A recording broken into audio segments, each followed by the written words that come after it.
할렐루야. 한 사람씩 내 집을 아니오는 없고, 여기가 약해. 아니오는 다시 해야 돼. 아니오는 없고, 그래도 약해. 여기만 나와. 다시 여기는 하지 마. 여기만. 아니오는 없고. 어른들이 문제 올시다. 어저께 우리 손녀 지우한테 내 방을 왔길래, 지우야, 너 리듬 제조하는 거 그거 12월 25일 날 군대 가가지고 위문 공연하는데 한번 보여줄 수 있을까? 그랬더니 얘는 할 듯 발표하는 거 좋아하니까. 문제는 어른들이 동의를 안 해요. 그거 뭐 마룻바닥이라서 재주 없는데 힘들다는 둥. 그래서 그러면 할아버지가 쿠션 갖다 깔아줄게. 어제도 살살 올렸는데 내 아내가 또 그래요. 안 된다고. 이거 아니오는 없고 얘만 있는데 안 된다고 자꾸 하느냐고. 이거 애는 하려고 그러는데 어른들이 방에 놓고 자꾸 이러니 되겠느냐고. 엄마, 말로만 아니오는 없고 얘만 있는 성도 되니까 변화가 없는 거예요. 요즘에는 말이 많은 말의 홍수 시대라고 그래요. 가짜도 많고. 여러분, 사람의 입에서 나오는 말이라고 다 옳은 말이 아닙니다. 거짓말도 많고 가문이설도 많고. 그래서 지금 이 시대를 말의 홍수 시대라 이렇게 얘기를 합니다. 우리는 말뿐인 성도가 되어서는 안 됩니다. 오늘 우리의 말이 빈 깡통 같은 말이 아니라 진실로 가득 차서 상처난 곳을 싸매주고 새살이 돋게 하는 역할을 해야 하겠습니다. 알베르트 안슈타인, 그의 제자가 한 번은 찾아와서 물었습니다. 교수님, 어떻게 하면 교수님처럼 과학자가 될 수 있습니까? 그랬더니 안슈타인이 하는 말이, 말은 적게 하고 머리는 많이 굴리게. 오늘 여러분, 입만 무성한 성도들이 얼마나 많은지 몰라요. 제가 제목을 드리니까 눈치 빠른 사람들은 이거 받침 잘못 적었나? 서상철 목사님한테 본문 제목 줬더니, 목사님 피읍이 맞지요? 잎이죠? 아니, 밥 먹는 잎. 네, 그랬어요. 오늘 성도들이 입만 무성해요. 교회가 잘 되려면 입이 무성한 게 아니라 몸이 무성해야지. 말쟁이들이 많으면 시끄러워요. 몸으로 말해주는 사람들, 행동으로 말해주는 사람들, 행동으로 표현하며 믿음을 보이는 사람들, 이런 사람들이 많아야 교회가 제대로 될 줄로 믿습니다. 무슨 말일까요? 자신의 일에 골몰하는 사람은 말을 많이 하지 않습니다. 그러나 일에 골몰하지 않는 사람들의 눈에는 타인의 흠만 보여요. 그래서 말이 많아요. 말이 많아. 한번 따라 합시다. 구경꾼 되지 말고 일꾼이 되고, 관중이 되지 말고 선수가 되고, 나그네 되지 말고 주인 됩시다. 구경꾼, 관중, 나그네들은 말이 많아요.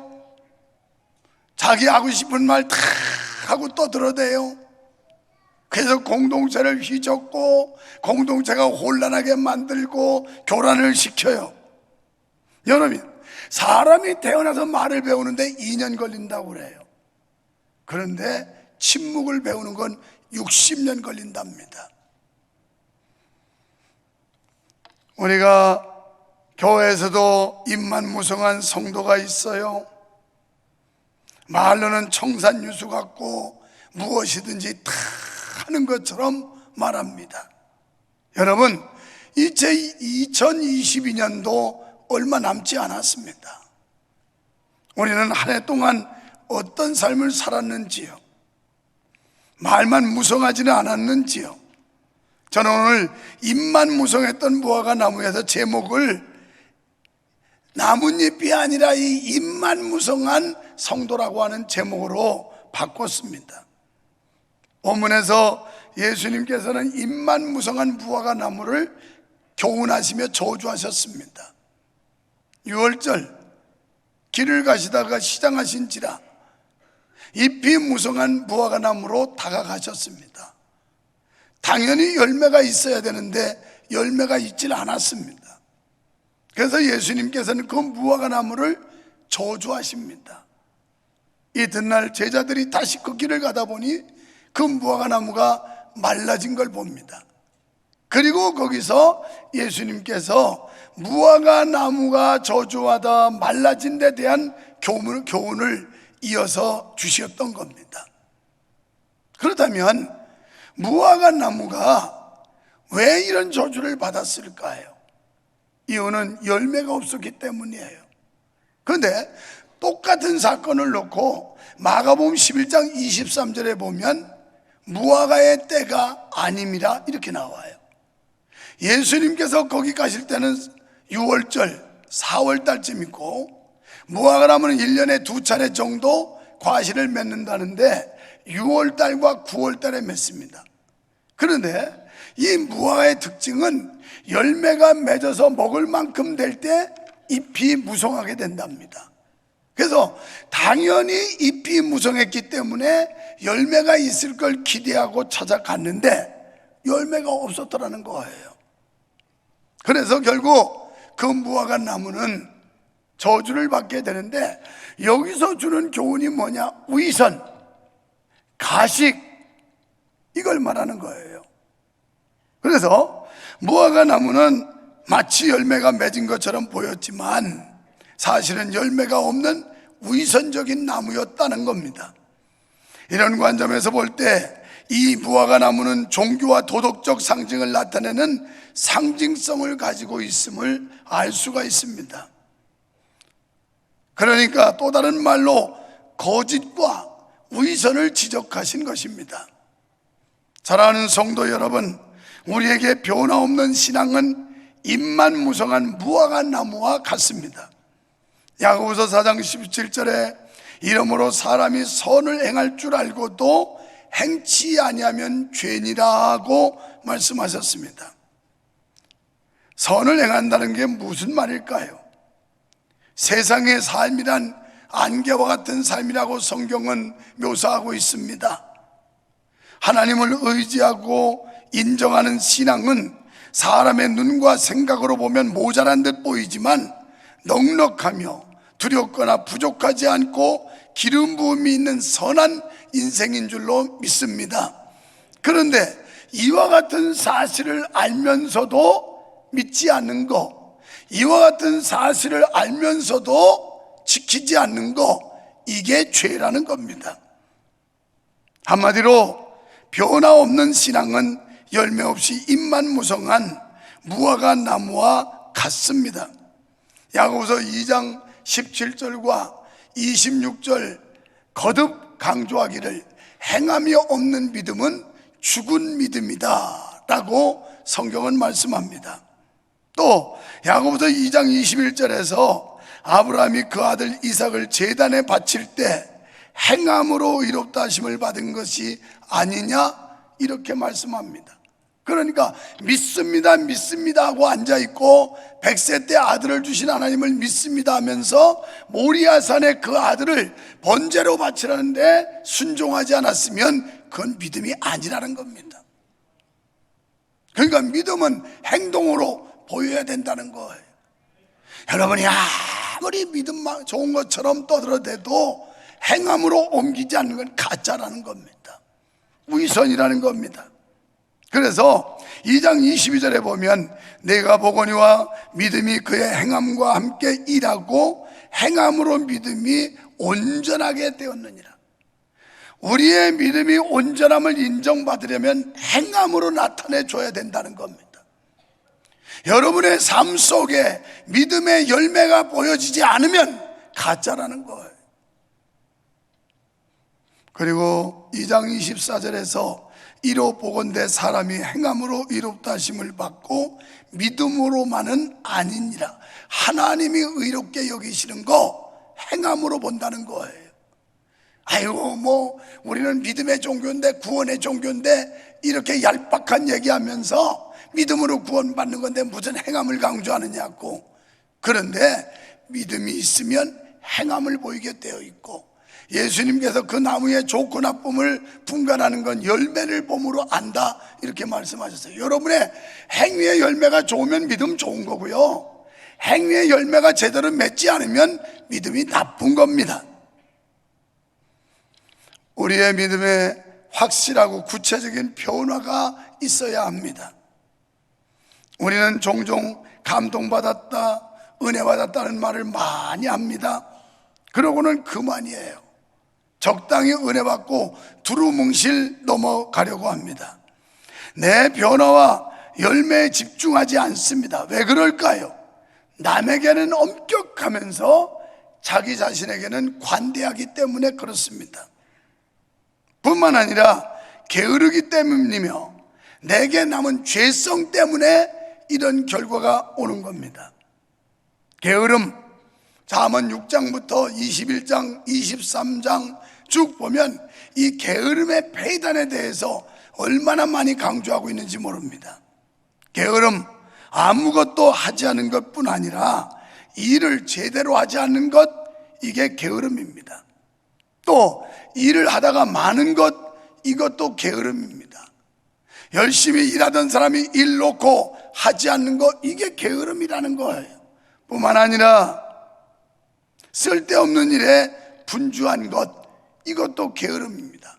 하나님의 일보다 세상 일, 하나님의 영광보다 자기의 영광, 하나님이 기뻐하시는 일보다 자기의 취미, 이런 데 빠져서 쓸데없이 분주한 것, 이거 다 게으름입니다. 게으름에 대한 성경 말씀은 많습니다. 신약에서도 너희는 게으르지 말고 열심을 품고 주를 섬겨라 그랬어요. 게으른 자 누구한테도 인정받지 못합니다. 그런 신앙은 열매 없이 입만 무성한 무화과 나무 같은 신앙입니다. 하나님께서는 그런 것들을 용납하시지 않습니다. 성경이 가르치는 신앙은 은혜 받고 끝나는 것이 아니라 변화를 결심하고 그것을 위해 몸부림치는, 어떻게 하면 은혜 받은 걸 그걸 열매로 맺어드릴까 몸부림치는 거, 이게 신앙입니다. 예수님께서 무화과 나무를 저주하신 것은 시장했는데 아무것도 먹지 못해서 화가 나서 저주하신 것이 아닙니다. 뒤이어 나오는 무화과 나무처럼 실생활에서 아무 열매도 맺지 못하고 입만 무성한 종교적인 것에만 열심인 바리새 사람들과 지도자들에 대한 저주였습니다. 잎이 무성한 무화과 나무에게 열매를 기대하신 것처럼 우리 예수님께서도 우리들에게 기대하는 바가 있습니다. 이제 언젠가 주님 앞에 심판받는 날, 내 보던 일을 세마자 하는 날이 틀림없이 올 것입니다. 우리는 오랜 세월 신앙생활을 해왔습니다. 그러다 보니 목사도 되고 장로도 되고 권사도 되고 집사도 되었습니다. 그런데 여기에 합당한 열매가 없다는 거예요. 목사에게 목사의 열매가 없고, 장로들이 장로에 대한 열매가 없고, 권사들이 권사에 대한 열매가 없고, 집사 성도들이 성도에 대한 열매가 없다는 거예요. 이게 문제올시다. 주님은 분명히 우리들을 향한 주님의 기대가 있습니다. 우리를 세워놓고 택하고 우리에게 직분을 주실 때는 하나님이 여러분을 향한 기대가 있고, 뿐만 아니라 교회 성도들도 여러분을 뽑았을 때 그들에 대한 거는 기대가 있는 겁니다. 그런데 겉보기만 번지르르하지 속이 텅텅 빈 빈 깡통들과 같다는 겁니다. 그래서 답지 못한 거예요. 목사다움이 없고, 장로다움이 없고, 권사다움도 없고, 집사다움도 없고, 성도다움도 없는 거, 이게 껍데기들이라는 거예요. 이게 바로 입만 무성한 무화과 나무와 같다라는 겁니다. 믿으시면 아멘 합시다. 만약 그렇다면 우리는 주님 앞에 섰을 때 책망과 저주를 받고야 말 것입니다. 사랑하는 성도 여러분, 어떤 열매를 맺고 있습니까? 겉보기에만 번지르한 화려한 신앙이 아닙니까? 입만 무성하여 이런저런 핑계만 들어놓고 있지는 않습니까? 내 신앙에 어떤 변화가 있습니까? 내 신앙 상태가 어떤가를 점검하는 체크리스트가 있다면 크게 두 가지가 있을 것입니다. 하나는 돈이고 하나는 시간입니다. 돈과 시간을 어떻게 쓰는가를 살피면 내 신앙의 현주소가 그대로 드러납니다. 야고보서 5장 1절로 6절에서 돈에 관해서 말씀했고, 마태복음 6장 21절에서 예수님께서 내 보물 있는 곳에 내 마음도 있느니라고 하셨습니다. 재물을 잘못 사용하면서 겉으로는 신앙적인 척하는 이런 사람들이 야고보 교회에도 있었더라는 것입니다. 그들은 품꾼에게 줘야 할 품삯을 주지 않고 재물을 쌓은 자들이었습니다. 영성이란 영적인 문제인 것만 같지만 대단히 현실적인 겁니다. 우리가 영적인 거 하다가 육신적이고 현실적인 걸 무시하는 경향이 있는데 이것은 잘못된 신앙입니다. 성경은 우리가 세상에 올 때 빈손으로 왔다고 말씀합니다. 그렇다면 결국 우리는 이 세상 와서 하나님께로부터 모든 거 다 받았다는 말입니다. 우리는 헌신의 열매를 드려야 됩니다. 여러분이 진실로 예수 그리스도를 믿고 하나님의 백성됨을 고백한다면 헌신이 따라오는 것이 기정사실이고 지극히 당연한 것입니다. 여러분, 편안하게 예수 믿으려는 생각을 버리세요. 편안하게 살려고 하는 생각을 버리세요. 브레넌 매닝이라는 사람은 복음이 요구하는 삶이라는 글에서 이렇게 말했습니다. 복음은 우리에게 괴로움이 많지 정직한 것을 요구한다. 예수 믿는 것 때문에 세상 사람들은 적당히 살아도 넘어갈 수 있는 걸 우리는 그것이 죄로 간주하고 죄로 여기고 회개의 노력을 우리가 여기에 하는 것입니다. 또 우리는 예수 그리스도 안에서 예언자와 사랑의 화신으로 살도록 부름을 받았다. 우리는 다른 사람들에게 영향력, 선한 영향력을 끼쳐야 되고 빛과 소금의 역할을 다해야 될 사명을 받았다는 겁니다. 또 그렇기 때문에 우리는 거짓된 삶을 살 수 없다. 위선과 가식 이런 것들을 버리지 아니하면 하나님 앞에 인정받을 수도 없고 구원에 이를 수도 없다고 하는 냉혹한 진리를 우리는 깨달아야 합니다. 예수 그리스도의 복음이 우리에게 주는 것은 준엄한 심판을 면케 해주는 거짓 평안이 아니라 계시된 쓰라린 진리를 과감히 수용하고, 이 성경 말씀은 우리에게 계시된 하나님의 말씀입니다. 이 쓰라린 진리를 과감히 수용해야 합니다. 그리고 이기주의를 버리고 성령의 요구에 전적으로 복종하며 오늘 이 육신의 생각, 육신의 정욕, 이기적인 생각들 이런 것을 버리고 성령의 요구에 전적으로 복종하며 간절히 기도로 도움을 청하고 하나님이 명하시는 모든 수고에 마음껏 자신을 바칠 수 있는 은혜다라고 브레넌 매닝은 복음이 요구하는 삶에서 이렇게 글을 썼습니다. 그렇습니다. 예수 믿는 그 순간부터 우리는 제재가 오고 제약이 옵니다. 제한이 옵니다. 그래서 규제가 오고 내 방식대로, 인간의 방식대로 살던 방식을 고쳐야만 하고 세상 방식으로 살던 것이 변화되어야 하고, 그래서 내 방식이 아니라 하나님의 방식으로, 내 주장이 아니라 하나님의 뜻대로, 내 고집이 아니라 하나님의 의도대로 성령의 이끌림대로 사는 것이 신앙인의 삶임을 믿으시면 아멘 합시다. 사랑하는 성도 여러분, 우리가 각자가 받은 직분과 직책에는 반드시 책임과 의무가 따른다는 사실을 명심하십시오. 목사면 목사에게 따르는 책임과 의무가 있고, 장로, 권사, 집사에게 따르는 책임과 의무가 있는데, 이것은 하나님도 우리에게 기대하시지만 여기에는 주변의 성도들도 여러분을 보는 이들이 여러분에게 거는 기대가 있다는 사실을 잊지 마십시오.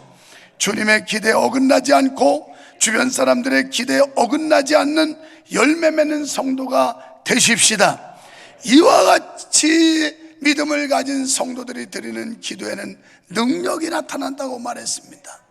너희가 외식과 위선과 가증과 거짓을 버리고 하나님 앞에 믿음 가지고 선포하면 이 산을 들어 바다에 옮겨지라고 해도 그대로 되리라.